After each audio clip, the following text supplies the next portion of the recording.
D'accord, on a dit dans le Avadim Haïnou à la fin, on a dit Kol amarbe les saper bedi et mitzrari et tsaïm arrêtez mishba. Tout celui quiconque s'étend sur le récit est digne de louange. D'accord, donc là, Agada, on a dit qu'il ne faut pas la bâcler. Au contraire, il faut raconter, il faut parler. Maintenant, si on fait un diouk, une précision dans le verset, il y a marqué Aré Zemeshoubar. C'est qui Zemeshoubar? On parle de la personne. La personne elle-même, si elle s'allonge, elle s'étend sur le récit, elle-même, elle est digne de louange. D'accord?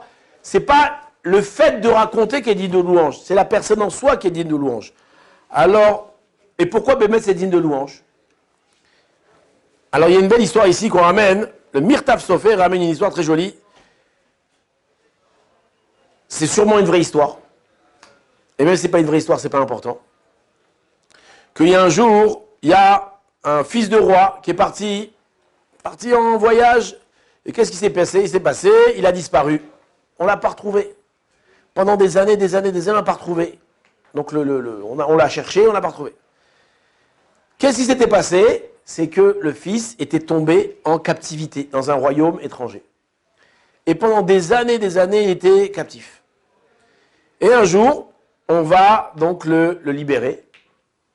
Et il arrive au palais. Il arrive au palais du roi, et il dit au roi, il dit au gardien, laisse-moi passer, je suis le fils du roi. Il dit quoi, le fils du roi? Oui, je suis le fils du roi. Et il rentre, et il voit le roi, il dit oh mon roi, papa. Le roi il se retourne, il dit quoi papa? Il dit c'est moi ton fils, tu te rappelles moi un tel? Quoi, mon fils? Mais c'est toi? Oui, c'est moi, mais je te reconnais pas, mais oui, c'est moi papa. Tu me reconnais pas, tu te rappelles pas, c'est moi. Et qu'est-ce qu'il fait le fils? Il commence à lui donner toutes sortes de signes. Tu te rappelles pas, on était parti tel jour chez Tata Fortuné, on avait fait la Preila, tu te rappelles pas, on avait mangé le truc, et le chien, il avait mangé le... Ah oui, mais comment tu... Et il commence à lui raconter des souvenirs, et il voit sa mère, et il dit maman, machin, et ma soeur, et mon truc, il commence à raconter des souvenirs. Et donc le père qui a un doute, il ne sait pas si c'est vraiment lui, il voit que, apparemment oui, c'est lui, il connaît tellement de souvenirs. Qu'est-ce qui se passe? Juste après, quelques jours après, il y a un autre bonhomme qui arrive. Laissez-moi entrer dans le palais. Qui tu es? Je suis le fils du roi. Le fils du roi, ma pita, il est déjà arrivé, le fils du roi. Il dit, mais non, c'est moi le fils du roi. Et là, il arrive, et il dit au roi, papa, je suis ton fils.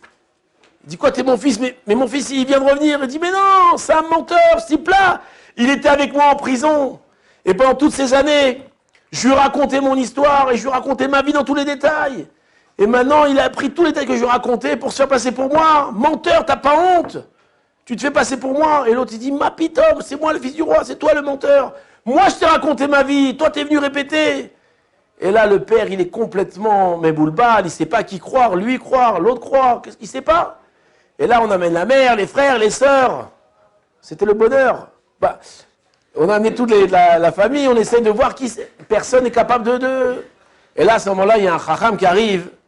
Il a dit, chacha, au roi, il dit, moi, je vais te dire qui c'est ton fils. Qu'est-ce qu'il va faire? Il va les interroger les deux. Au premier, il va lui dire, dis-moi, où tu étais? En prison? Oui. Tu étais captif? Oui. Raconte-moi un petit peu ta captivité. Raconte-moi ta captivité. Il dit, on était dans une prison, on souffrait du froid, on souffrait de la faim. D'accord, on nous donnait à manger du pain sec, et on nous donnait à manger de l'eau moisie, et on devait travailler, c'était difficile. On commence à lui raconter, il a entendu le récit. Après, il demande au deuxième, il lui a dit, raconte-moi ton histoire. Et là, il lui dit, le travail, il était très très pénible. Moi, j'avais des mains délicates, j'ai jamais porté un truc, quoi que ce soit dans ma vie. Et quand j'ai commencé à porter, mon dos, il s'est brisé, mes mains se sont abîmées. J'avais froid, j'avais terriblement froid. En plus, je devais dormir sur une paillasse avec de la paille. Et ça me faisait mal au dos, et il y avait des bêtes, et ça me dégoûtait. Et j'étais délicat, et j'ai pas pu manger pendant des semaines, incapable de mettre cette eau-là dans la bouche. D'accord, quand je mettais de l'eau au tabout, ça me faisait vomir. Et le pain, il était dur, il était même pas frais, c'était immangeable. Il commence à lui donner des détails comme ça. Et le pire de tout, c'est que j'avais sans arrêt les mains sales, tout le temps les mains sales, le visage sale. À la fin du récit, le sage, il dit au roi, il dit, je peux t'affirmer que le fils c'est le premier ou deuxième? Pourquoi pas le premier? Il dit, c'est le deuxième. Et le roi, il dit, comment tu peux affirmer des choses pareilles? Et il dit, le premier en réalité, qu'est-ce qu'il a raconté? Le premier en réalité, c'est un sale vagabond, d'accord, qui a jamais grandi dans un palais. Toute sa vie, c'était un misérable. Et lui, quand on lui a posé la question de nous raconter comment est-ce que était son asservissement, alors il a imaginé qu'est-ce qu'un un prisonnier peut ressentir. Alors il a dit par rapport aux notions qu'il connaît, lui. Tandis que le deuxième, on voit que c'est un fils de roi, on voit que c'est un prince. Parce que lui, il a réellement décrit comment un fils de prince, il vit l'asservissement. Et donc avoir les mains sales, etc., tous ces détails-là qu'il a dit, ça prouve que réellement c'est lui le fils du roi. Et donc, comme ça, le Mirta Sovi ramène, il dit que lorsqu'un juif, le soir du Seder, il s'étale et il raconte à ses enfants, il transmet à ses enfants, et il pleure. Bon, j'exagère, il pleure. Hein. Bon, s'il pleure, c'est bien, mais... Et il pleure, il raconte, et il dit les détails, il parle. Arezé Meshoubar, c'est lui qui est digne de louange. C'est quoi digne de louange? Lui, ça prouve réellement que ses pieds étaient en Égypte, qu'il est réellement sorti d'Égypte. Que réellement, il ressent ce que l'Aram Israël a vécu. Il a vécu dans sa chair, il a vécu dans son âme. Et donc c'est pour ça qu'il y a un grand lien de raconter, de re-raconter, de donner des détails. Et c'est pour ça, je le répète encore une fois, la Haggadah, avant le soir du Seder, il faut la préparer. D'accord? C'est quoi la préparer? C'est quoi la préparer? Pas que les histoires, c'est de la lire et de la relire et de la relire et de connaître les détails de la Haggadah. D'accord? Bon, au Hachem, sur le marché, il y a beaucoup de Haggadot. Nous, on a fait une Haggadah. Bon, c'est la meilleure du marché. Hein, d'accord?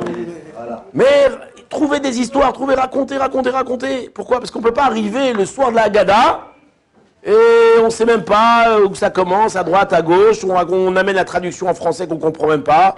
Comme il a dit Rabbi Azabella, je suis septuagénaire. Moi, pendant 20 ans, je ne savais pas qu'est-ce qu'il voulait dire le mot septuagénaire.